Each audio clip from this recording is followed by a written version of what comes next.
The United States has proposed a new plan aimed at easing tensions between Israel and Lebanon amid ongoing fighting involving Israeli forces and the Iranian-backed Hezbollah group. According to a U.S. official, Secretary of State Marco Rubio held separate talks with Lebanese President Joseph Aoun and Israeli Prime Minister Benjamin Netanyahu as part of ongoing diplomatic efforts. The proposal outlines an initial step in which Hezbollah would stop all attacks on Israel, while Israel would refrain from escalation in Beirut.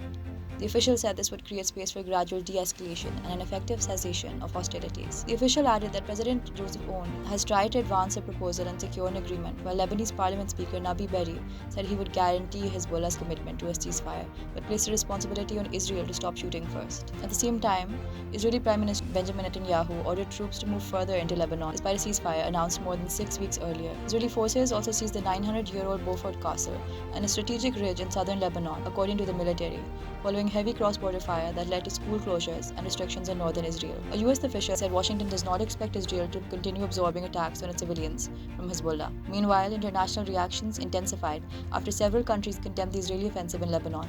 France said nothing justifies the escalation in southern Lebanon and called for an emergency meeting of the United Nations Security Council after President Emmanuel Macron held talks with leaders from Saudi Arabia, Oman, the United Arab Emirates, and Egypt. Macron said it was essential for an agreement to be reached quickly between the United States and Iran and stressed support for Lebanon's sovereignty and territorial integrity. Germany also expressed serious concern over Israel's advance into southern Lebanon, warning that further escalation could worsen displacement and instability. Qatar and Jordan condemned the Israeli assaults, calling them violations of Lebanon's sovereignty and urging the international community to act. Egypt described the escalation as a blatant aggression and a violation of international law and the UN Charter, calling for Israeli withdrawal and full implementation of UN Security Council Resolution 1701.